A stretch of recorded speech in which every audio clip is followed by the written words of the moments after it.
ನಮಸ್ಕಾರ ಎಲ್ಲರಿಗೂ. ಇವತ್ತಿನ ವಿಡಿಯೋ ಸ್ಟಾರ್ಟ್ ಮಾಡ್ತಿರೋದು ನನ್ನ ರೂಮಿಂದ. ಏನ್ ಈ ರೇಂಜ್ ಫ್ರೆಶ್ ಆಗಿದ್ದೀನಿ ಅಂತ ನೋಡ್ತಿದ್ದೀರಾ? ಇವತ್ತಾನೆ ಜಲ್ಕ ಮಾಡ್ಕೊಂಡ್ ಬಂದೆ. ಅದಕ್ಕೆ ಯಾರಾದ್ರೂ ನಾನು ಸೋತೋಯ್ತೀನಿ ಅಂದ್ರೆ ಈ ಮಿರರ್ ಮುಂದೆ ಬಂದು ನಿಂತ್ಕೊಂಡ್ರೆ ಗೆಲ್ತೀನಿ ಅನ್ಸತ್ತೆ.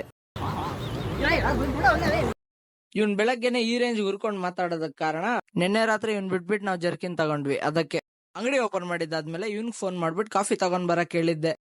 ಕಾಫಿ ತಗೊಂಡ್ ಬಂದಿದ್ದಿ ದೊಡ್ಡ ಮನುಷ್ಯನ್ಗೆ. ಗ್ಲಾಸ್ಗೆ ಕಾಫಿ ಹಾಕು ಅಂದ್ರೆ ಬರಲ್ಲ ಅಂದ. ಹಾಕು.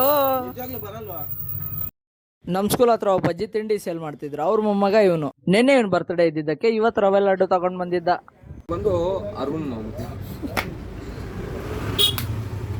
ಮಧ್ಯಾಹ್ನ ಬಿಸಿಲು ಜಾಸ್ತಿ ಇತ್ತು. 50 ರೂಪಾಯಿ ಕೊಟ್ಟು 3 ಚಾಕೋಬಾರ್ ಇಸ್ಕೊಂಡ್ ಬಂದ್ರೆ 50 ರೂಪಾಯಿ ಒಂದು ಡಬ್ಬ ತಗೊಂಡ್ ಬಂದಿದ್ದ. ಇವನನ್ನ ಸರಿಯಾಗಿ ತಿದ್ದಿದ್ರೆ ಮುಂದೆ ದೊಡ್ಡ ವ್ಯಕ್ತಿ ಆಗ್ತಾನೆ. ಆಗ್ಬಿಟ್ಟು ನಮ್ಮೆಲ್ರಿಗೂ ಗೂಟ ಇಡ್ತಾನೆ. ಹೆಂಗಿದೆ? ನಾವ್ ಐಸ್ ಕ್ರೀಮ್ ತಿಂತಿದ್ರೆ ಇವನ್ ಬಂದ. ಇವನೇನಂತಾನೆ ಕೇಳಿಸ್ಕೊಳ್ಳಿ.